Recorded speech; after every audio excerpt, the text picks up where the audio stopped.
Hello friends, I am Tanuj and today's topic is speed and velocity. Okay, in previous lecture we have learned about distance and displacement. Now what is distance? The changing of position of any particle from initial to final is distance traveled, and for that distance traveled it must take some time period. Okay, मतलब अगर कोई particle distance travel कर रहा है, अपनी position change कर रहा है, तो उसको कुछ ना कुछ टाइम पीरियड हमेशा लगेगा. अगर कोई पार्टिकल रेस्ट में भी है तो भी as related to other things वो मोशन में रहता है, मीन्स उसको कुछ ना कुछ टाइम लगेगा ही लगेगा. तो ये एक फिज़िक्स का लॉ कह सकते हैं या फिर एक ट्रुथ कह सकते हैं कि हमेशा टाइम चेंज होता रहता है.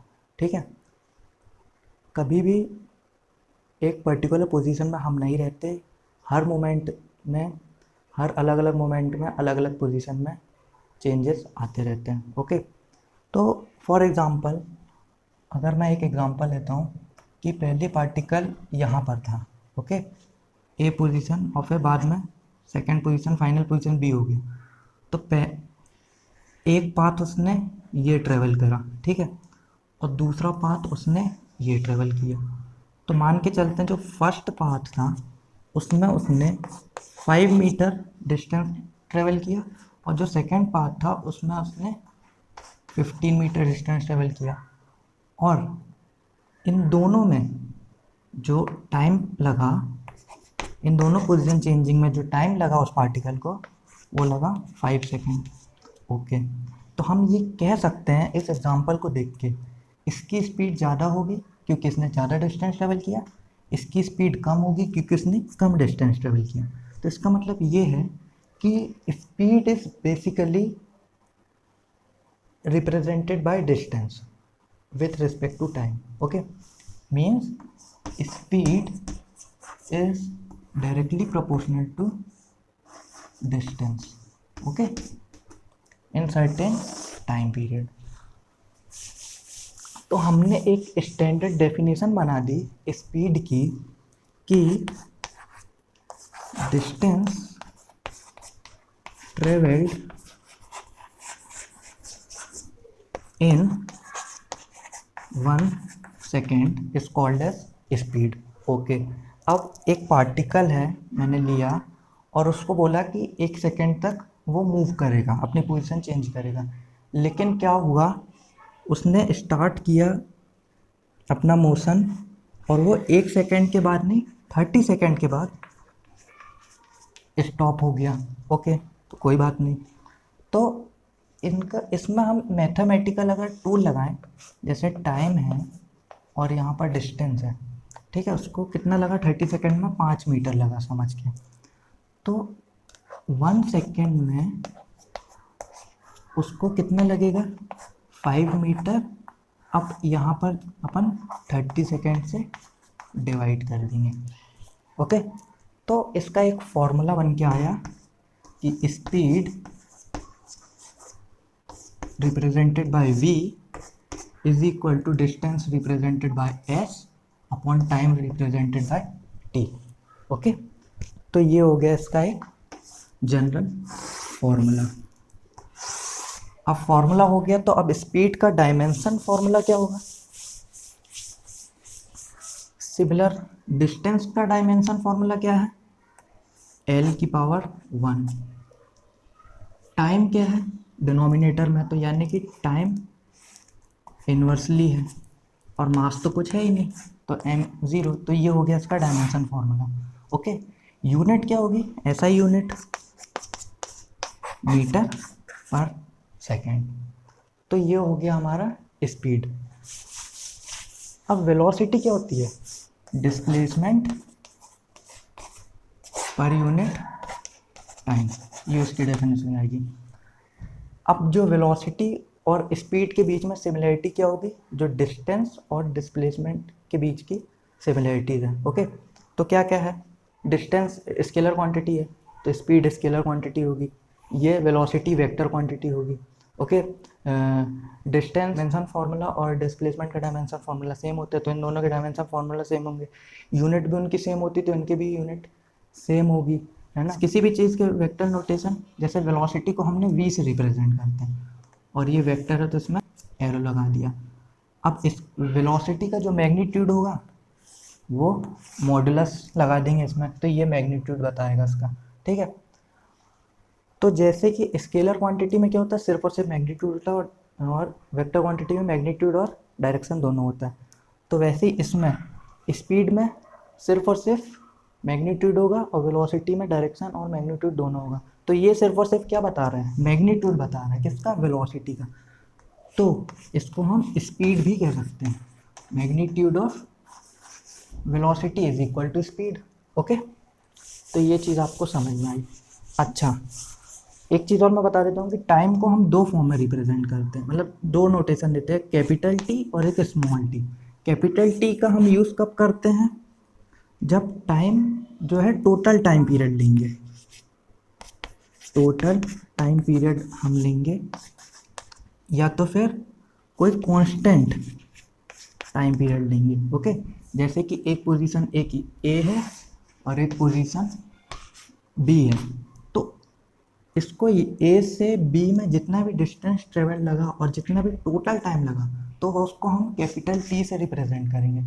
अब मैंने कहा कि ए और बी के बीच में एक पोजीशन ये है, फिर एक पोजीशन ये है, तो इन दोनों पोजीशन के बीच में जो टाइम लगा, तो जो टाइम चेंज होता जा रहा है, वेरिएबल है, जो टाइम वेरिएबल है, चेंज होता जा रहा है, उसको स्मॉल टी से रिप्रेजेंट करेंगे। ओके, अब एक एग्जांपल देख लेते हैं दोनों का। ओके, तो एक बॉडी है ए पोजीशन में, उसने एक डिस्टेंस ट्रेवल किया 10 मीटर का बी पोजीशन, और फिर वहाँ से वो रिटर्न आया 5 मीटर का सी पोजीशन में। ओके, तो इसमें स्पीड क्या होगी, डिस्टेंस अपॉन डिस्प्लेसमेंट। डिस्टेंस कितना उसने किया ट्रेवल, 10 मीटर 10 सेकेंड में। ओके, और 5 मीटर 5 सेकेंड में, तो स्पीड क्या हो गई, 10 + 5 अपॉन 10 सेकेंड + 5 सेकेंड। ओके, अब वेलोसिटी में क्या होगा, डिस्प्लेसमेंट अपॉन टाइम, मीन्स ए से सी तक का डिफरेंस, तो 10 - 5 अपॉन टाइम तो उतना ही लगेगा 10 + 5। तो आपको दिख रहा है कि इसमें डिस्टेंस में 15 है, 15 है वैल्यू, और इसमें डिस्प्लेसमेंट में 5 है वैल्यू। तो ये डिफरेंस होता है स्पीड और वेलोसिटी का। अब हम पढ़ेंगे इंस्टेंटेनियस वेलोसिटी और average velocity. Okay, average velocity and instantaneous velocity. तो इसको मैं आपको एक ग्राफ के तौर पे बताता हूँ एग्जांपल से, कि ये y एक्सिस है और ये x एक्सिस है, ठीक है। इसमें time 1 minute, 2 minute, 3 minute, 4 minute और ये 5 मिनट। डिस्टेंस ये क्या बताता अपना, टाइम ट्रेवल, टाइम पीरियड, और ये डिस्टेंस ट्रेवल। ओके, तो ये 1 मीटर, 2 मीटर, 3 मीटर, 4 मीटर और ये 5 मीटर। ओके, तो अब हमने ओरिजिन से अपनी बाइक स्टार्ट की, ठीक है।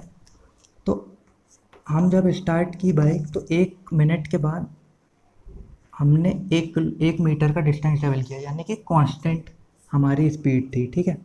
फिर उसके बाद क्या हुआ, हमें खाली जगह दिखी और हमने अपनी स्पीड बढ़ाई, मीन्स कम टाइम में, मीन्स वही 1 मिनट में, अगले 1 मिनट में हमने 2 मीटर की दूरी कवर कर ली। ओके, फिर उसके बाद क्या हुआ कि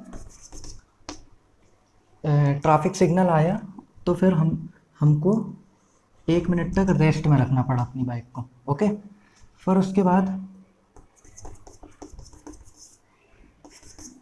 अगले हाफ मिनट तक हमारी स्पीड थोड़ी बढ़ी, फिर उसके बाद हमने अगले 1.5 मिनट तक अपनी स्पीड अचानक से फिर से स्पीड कर ली। ओके, तो हमने टोटल डिस्टेंस कितना ट्रेवल किया, 5 मीटर, और total time 5 second, sorry 5 minute. Okay, तो एवरेज वेलोसिटी क्या होती है? जो इनिशियल पोजीशन थी और जो फाइनल पोजीशन थी ए, उसके बीच का total distance upon total time travel means average velocity और average speed is total distance travel upon total time 5 minute, 5 metre upon 5 minute. Okay, अच्छा इधर पे मैं डिस्टेंस और डिस्प्लेसमेंट या फिर वेलोसिटी और स्पीड को एक ही कंसीडर करूँगा, क्योंकि हम मोशन इन स्ट्रेट लाइन पढ़ रहे हैं, यानी कि रेक्टिलिनियर मोशन पढ़ रहे हैं। ओके, तो रेक्टिलिनियर मोशन में हमेशा डिस्टेंस, डिस्प्लेसमेंट, वेलोसिटी और स्पीड इक्वल होती है, एक ही होती है। ठीक है, तो एवरेज वेलोसिटी क्या होता है? Total distance travel upon total time. अब इंस्टेंटेनियस वेलोसिटी, इंस्टेंटेनियस वेलोसिटी में इंस्टेंट वर्ड ही हमको बता रहा है कि वेलोसिटी एट पर्टिकुलर इंस्टेंट। जैसे कि हमने ऑब्जेक्ट की पोजीशन ये थी, अब एक पोजीशन ये ले ली, तो इस पर्टिकुलर इंस्टेंट में क्या वेलोसिटी होगी, इस पर्टिकुलर इंस्टेंट में क्या वेलोसिटी होगी इस ऑब्जेक्ट की, वो हमें फाइंड आउट करना है। मीन्स पहले ऑब्जेक्ट यहाँ था, पहली पोजीशन P यहाँ थी, फिर उसने अपनी पोजीशन थोड़ी सी चेंज करी Q, बहुत ही स्मॉल इंटरवल ऑफ टाइम के लिए उसने अपनी पोजीशन चेंज करी, तो उसमें उसकी वेलोसिटी या स्पीड क्या होगी, उसको कहेंगे इंस्टेंटेनियस स्पीड और इंस्टेंटेनियस वेलोसिटी। अब वो जो बहुत ही स्मॉल टाइम होगा वो कितना होगा, तो सबसे स्मॉलेस्ट टाइम। ठीक है, तो सबसे स्मॉलेस्ट टाइम क्या होता है? 0 के बराबर, टेंस टू 0। हम इस पॉइंट को अगर जूम करके देखें तो ये हमको कैसा दिखाई देगा? एक ऐसा कर्व टाइप का दिखाई देगा। ओके, तो इसमें भी मैंने ये बना लिया x axis y axis. Okay, तो इसमें 2 पॉइंट हैं P और Q। अब इसको और छोटा करना है हमें, और छोटे इंस्टेंट के लिए देखना है, तो इसको और मैंने जूम किया। ठीक, तो ये x और y दिखा, तो ये मुझे क्या दिखा? एक स्ट्रेट लाइन दिखी, एक ऐसे एक स्लोप टाइप का दिखा। ओके, तो अब मैंने क्या किया, इसका वेलोसिटी एट x एक्सिस और वेलोसिटी एट y एक्सिस, ये तो ये एक ट्राइंगल बन गया 90 डिग्री का वेक्टर ट्राइंगल। ओके, ये वही 2 पॉइंट अपने P और ये Q। ठीक, तो मैं आपको बताना क्या चाह रहा हूँ कि इंस्टेंटेनियस वेलोसिटी क्या होता है, एक पर्टिकुलर स्मॉल इंस्टेंट के लिए, एक पर्टिकुलर स्मॉल टाइम पीरियड के लिए जो वेलोसिटी होती है, तो इसमें तो ये जो इतनी स्पीड होगी P से Q तक, वो हम क्या करेंगे, ये हमारा क्या है? x है। ठीक है, बहुत ही स्मॉल x है, तो इसको हम डेल्टा x लिख देंगे, और ये हमारा क्या है? ये इतना डेल्टा y, बहुत ही स्मॉल है। ओके, तो अब ये स्लोप है, तो इसका जो एंगल होगा मीन्स थीटा, तो हम क्या फाइंड आउट करेंगे?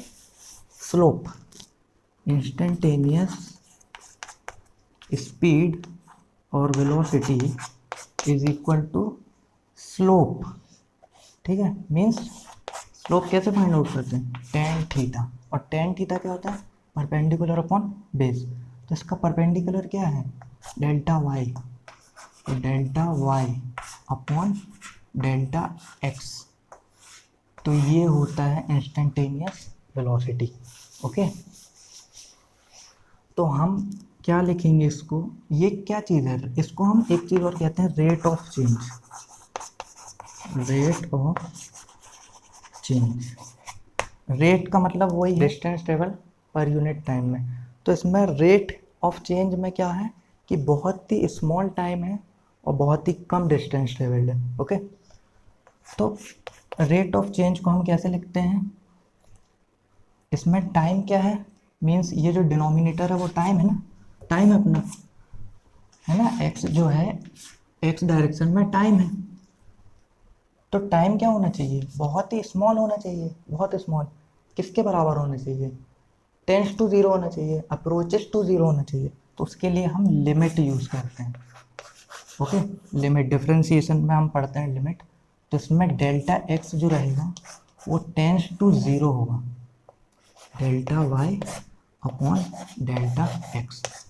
ठीक है, तो इसमें हम क्या करते हैं, ये पूरा जो limit delta x tends to zero, ये इसको हम किससे चेंज कर देते हैं, डी एक्स से, है ना, जिसमें बार बार लिखने में प्रॉब्लम ना जाए, और डेल्टा वाई को डी वाई से। ओके, तो ये एक नोटेशन हो गया इंस्टेंटेनियस वेलोसिटी और स्पीड को लिखने का नोटेशन।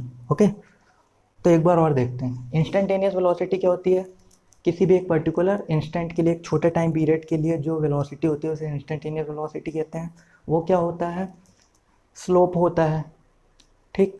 और स्लोप में क्या होता है, delta y upon delta x. इसमें हम जो टाइम होता है वो टेंस टू ज़ीरो लेते हैं, इसलिए हम लिमिट लगाते हैं delta x tends to zero, और इसको रिप्रेजेंट करते हैं d y by d x से। ओके, तो ये हो गया इंस्टेंटेनियस वेलोसिटी। अब हम देखते हैं कैलकुलेशन ऑफ एवरेज स्पीड कैसे निकालते हैं। ठीक है, फॉर एग्जांपल एक ऑब्जेक्ट यहाँ पर था, उसने अपनी पोजीशन चेंज करी और यहाँ पहुँच गया ए पोजीशन से बी पोजीशन में। तो उसके बीच में हमने 3 इंस्टेंट ले लिए, एक इंस्टेंट ये लिए, एक इंस्टेंट ये ले लिए। इसको मैंने कहा P और इसको मैंने कहा Q। ठीक है, तो A से P जो वेलोसिटी थी वो v1 थी, P से Q जो वेलोसिटी थी v2 थी, और Q से v3। टाइम क्या था t1, और P से Q टाइम क्या था t2, और ये t3। तो कैलकुलेशन में क्या होगा, हमको क्या गिवन होगा, v1 v2 v3 और t1 t2 t3 वेलोसिटी और टाइम गिवन होगा। तो हमें क्या करना है, डिस्टेंस निकालना है इनका। ठीक है, मीन्स इसका S1 निकालना है, S2 निकालना है और S3 निकालना है। तो हमने क्या पढ़ा है, speed is equal to distance upon time. Okay, तो distance is equal to velocity into time, ये एक हो गया। या तो फिर time equal to speed upon velocity, ये दूसरा केस हो गया। तो इसमें हम क्या करेंगे, पहला केस लगाएंगे। तो S कितना हो जाएगा, VT means V1 T1 V2 T2 और V3 T3। तो ठीक है, कुछ क्वेश्चन में वेलोसिटीज दी रहेंगी और टाइम दिया रहेगा, तो हमें ये निकालना है, डिस्टेंस निकालना है। ऐसे कुछ केस में क्या होगा, यही केस है, उसमें वेलोसिटी दिया रहेगा और डिस्टेंस दिया रहेगा, मीन्स S1 S2 S3। ठीक है, S1 S2 S3 दिया रहेगा, तो हमें टाइम निकालना पड़ेगा, टाइम T1 T2 T3।